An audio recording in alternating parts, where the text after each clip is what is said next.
Falar agora de criar data frames, certo? Vamos voltar aqui para o RStudio.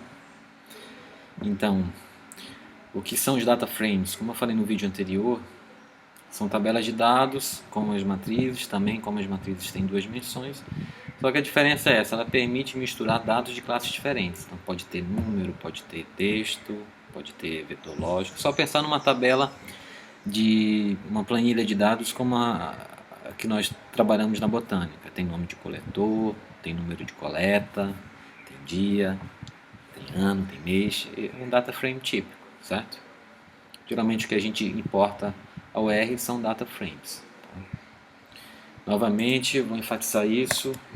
Procurem ver sempre o help da função, para vocês terem uma ideia do que ela faz, como é que você usa e quais são os argumentos.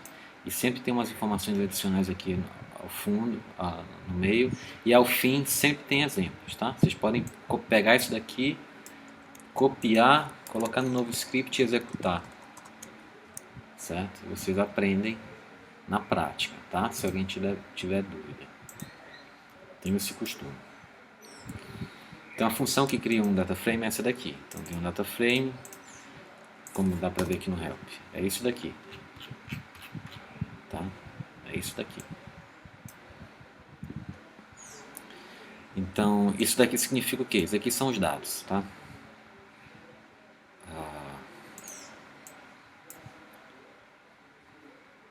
São os dados, nomes de linhas, checagem de linha, checagem de nomes, se texto vai ser interpretado como fator, tá? Vamos, por exemplo, logo. Então a gente tem um vetor numérico aqui de 1 a 10. A gente tem um vetor de letras também. Lembram como é que é aqui, né? Então temos um vetor com as 10 primeiras letras, de 1 até 10, a letra J. E temos um vetor de palavras de mesmo comprimento. Então, 1, 2, 3, 4, 5, 6, 7, 8, 9, 10. Ou então, mais fácil, a gente faz isso daqui, ó. Comprimento de V3, 10. Vamos criar um data frame. Vamos juntar nossos três vetores e pedir para ele converter texto como fator, certo? A gente vai criar um data frame. Como é que ficou esse data frame? Aqui, ó. Os três vetores que se tornam os nomes das colunas.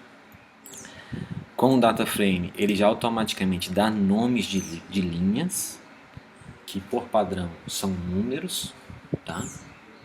Então, de 1 até o último, a nossa última linha. Tem a classe desse objeto, é um data frame. Quais são as dimensões desse objeto? É um data frame de 10 linhas e 3 colunas. Então, 3 colunas, 3 linhas. E qual a estrutura dele? Então, quando a gente chama a estrutura de um objeto como data frame, ele dá aqui o tipo do objeto, um data frame. Número de observações, que corresponde ao número de linhas. Número de variáveis, que corresponde ao número de colunas. E separado por cifrão, são as nossas colunas, nos informando o tipo de variável dessa coluna e uma breve amostra dessa nossa coluna. Então, a primeira variável é formada por números inteiros, a segunda é por faturas com 10 níveis, são 10 letras, são 10 níveis, interpretadas como números, e outro fator também, só que agora com 4 níveis, que é fulano, José, Joaquim e Martim. Tá? E em números, lembra que fatores podem ser convertidos em números de acordo com os níveis? Então 4 corresponde a Martim, 3 corresponde a Joaquim, 3 corresponde a José, 2 a Joaquim e 1 a fulano. Se a gente juntar isso sem fatores, a gente muda esse argumento aqui, ó. Texto como fatores? Falso. Então, onde for texto, ele vai interpretar como texto. Mudou agora. Tá? V2 agora, A, B, C, D até J, é tudo texto. Quero aqui o CHR. Da mesma maneira, V3, que são os nomes, esses nomes hipotéticos, eles são interpretados como texto agora. Agora vamos juntar com nomes de colunas. Vamos dar um nome para as colunas. Então, a gente vai criar um novo data frame com os mesmos vetores, V1 até V3. Porém, agora a gente vai nomear a coluna. Como é que nomeia a coluna? A gente segue o mesmo padrão, só que ao lado esquerdo a gente dá um nome para cada um dos vetores. Então, vetor 1 vai se chamar registor ID, vetor 2 vai se chamar código Z e V3 vai se chamar pessoa. Olha o que acontece. Isso vira o nosso nome de colunas. Tá? Vamos usar o cbind, como a gente viu lá em cima no exemplo de matriz, no vídeo anterior. Né?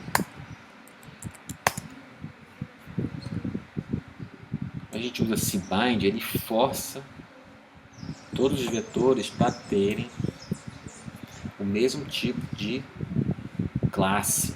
Então ele força todo mundo para ser caractere. Tá? Se eu fizer aqui verificar a estrutura de DZ, ele vai me retornar a estrutura de uma matriz. Tá? O cbind, quando você junta os vetores, ele força essa conversão para tornar esse objeto uma matriz. A gente pode usar também isso daqui, essa coisa de dar um nome para o vetor, a gente chama de tag, nome da coluna. Se a gente fosse aqui com rbind, seria o nome da linha, tá? Aqui é com nome de coluna. Qual é a classe desse objeto? É uma matriz, como eu falei anteriormente. Qual é a estrutura? A estrutura é de uma matriz. Qual é a classe? Se eu converter isso para um data frame agora e chamar isso de DZ novamente, qual é a classe desse DZ? Passa a ser um data frame. Qual é a estrutura? Aí a estrutura agora muda. Tá? Lembram que aqui,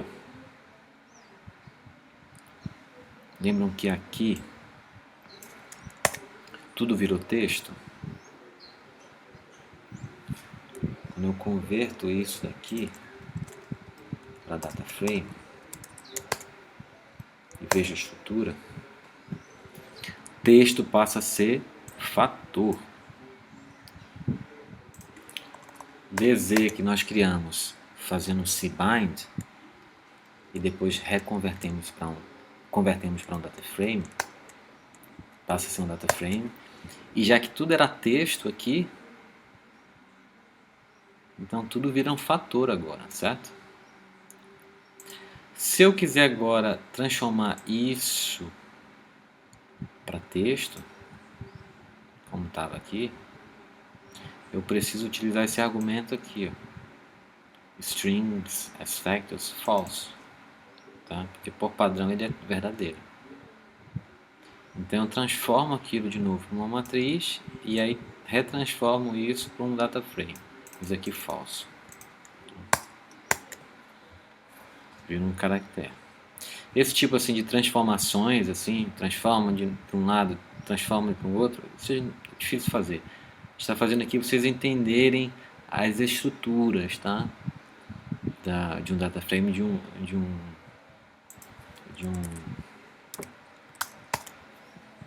de uma matriz. Então, o básico que é importante que vocês tenham essa consciência é que, no fim das contas, um data frame e uma matriz são conjuntos de vetores. Ou vetores que são preenchidos por linhas ou por colunas. E esses vetores podem ter diferentes tipos de dados, de classes, como um data frame. Aqui, por exemplo, são números, aqui são letras, aqui são palavras, pode ter um vetor lógico aqui. Ou numa matriz que é todo mundo do mesmo tipo, ou é texto, ou é número, ou é lógico, certo? Vamos ver agora funções importantes na visualização dos dados e da estrutura de matrizes de data frames. Isso funciona para os dois, certo? Então vamos criar aqui uns dados, V1, V2, V3, e vamos fazer um data frame nomeando as colunas, tá? E transformando texto em fator. Tá? Quando a gente vê um data frame e chama ele aqui no console, ele mostra todos os dados, certo? E se eu quiser ver assim somente as primeiras linhas desse data frame, a gente usa a função head de cabeçalho, tá? Que por padrão, ele sempre dá as 6 primeiras linhas. Se eu quiser mais linhas ou menos linhas, é só eu colocar vírgula aqui do lado do nosso data frame ou da nossa matriz e colocar o número de linhas que a gente quiser ver. Tá? Isso é importante para dar uma checada inicial, ver se tudo está tudo certo. Tá? Porque o data frame tem esse problema aqui é pequeno, mas quando ele tem 1000 linhas, 2000 linhas, esse console vai ser todo preenchido com essas linhas. Então é importante dar uma checada tanto no cabeçalho quanto no rodapé. Rodapé de tail, de rabo. Então, head de cabeça, o rabo, em cima e embaixo. Aqui ele vê as 6 últimas linhas. Se eu quiser ver só as últimas 3, é só acrescentar o valor aqui. Pode ser 4, pode ser 4, pode ser 1. Tá? E aí temos essas 3 outras funções muito comuns no dia a dia, que é dim, de dimensão, nrow, número de linhas e número de colunas. A gente usa isso direto, vocês têm que se habituar a fazer isso. Porque, lembrando, data frame vai ser a estrutura que vocês vão trabalhar diariamente no R, tá? Para manipular os dados de vocês, de planta, de bicho, de ecologia, o que seja. Vocês vão trabalhar com tabelas. Então vocês têm que aprender a manipular as tabelas. Então, dim retorna a dimensão, número de linhas, número de colunas.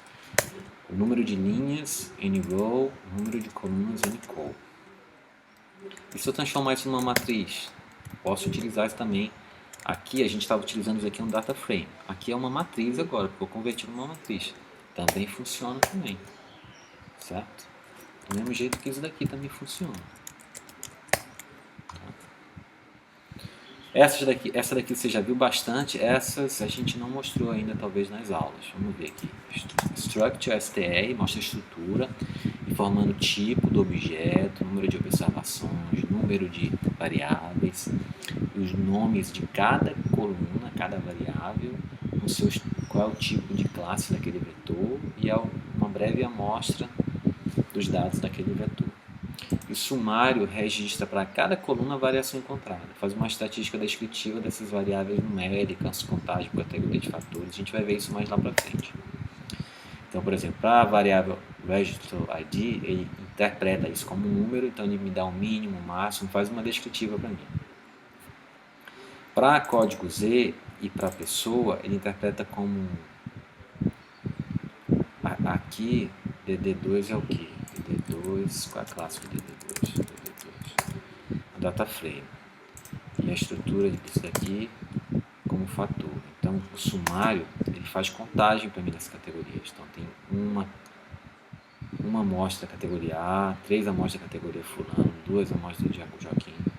Entendeu?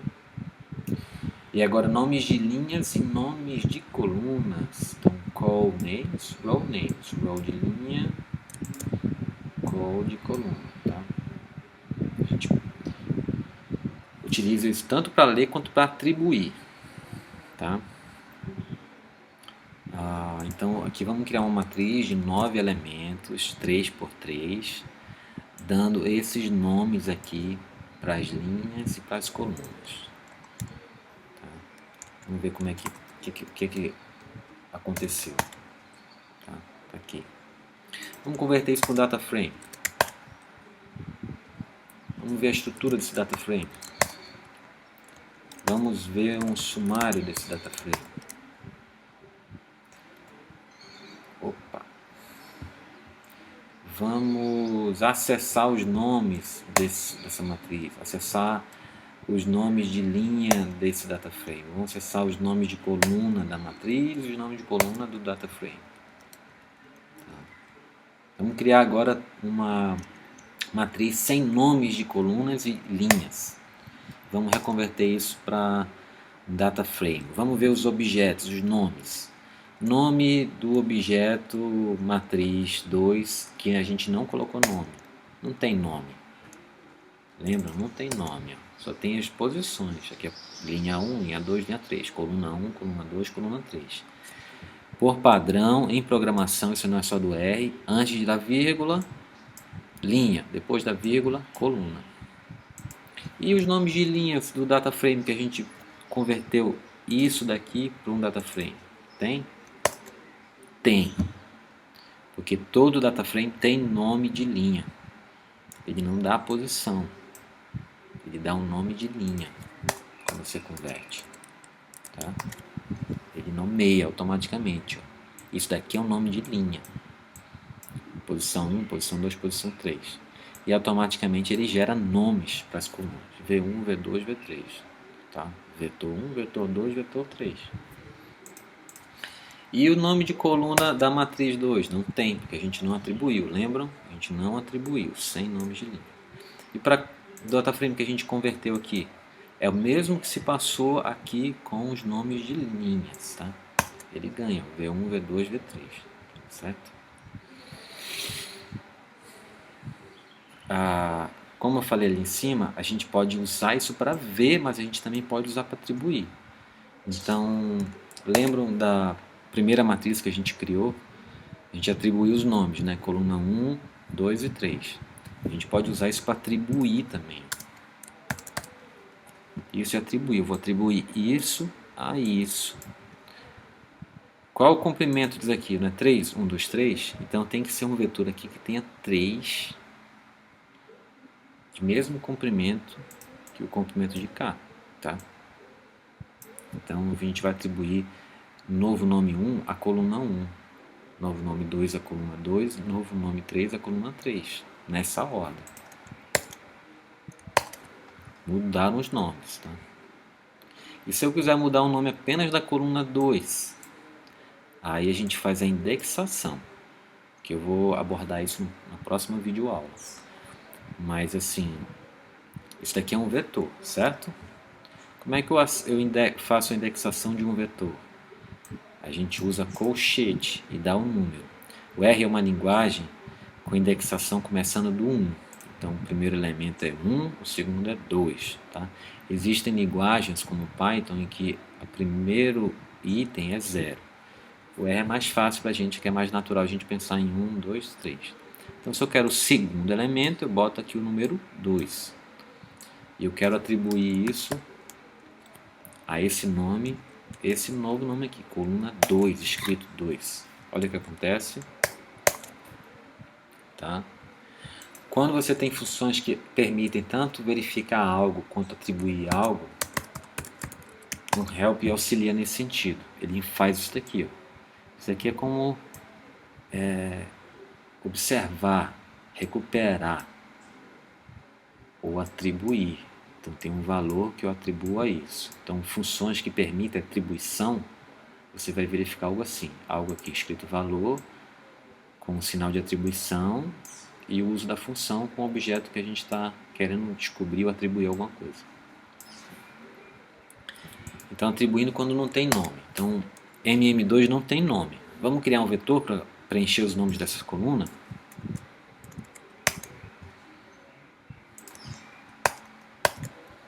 Pronto, atribuímos esse vetor aqui aos nomes de colunas de MM2. Agora MM2 tem nome de coluna. Do mesmo jeito que a gente pode fazer isso com os nomes de linhas, olha. A gente criou esse vetor aqui usando paste, que a gente comentou no vídeo anterior, utilizando como separador entre esse vetor e esse ponto. Esse vetor é reciclado, porque esse tem 3 elementos, esse só tem 1. Então ele faz um chuchu 1, chuchu 2, chuchu 3. E agora isso tem nome. Chuchu 1, chuchu 2, chuchu 3. Pode fazer um nome repetido para 2 também. Então a gente tem chuchu 1 até 3. Posso escolher os 2 primeiros e colocar com o mesmo nome. Mas isso funciona para matriz. E para data frame funciona? Não funciona, porque para data frame nomes de linhas não são aceitos se duplicados. Tá?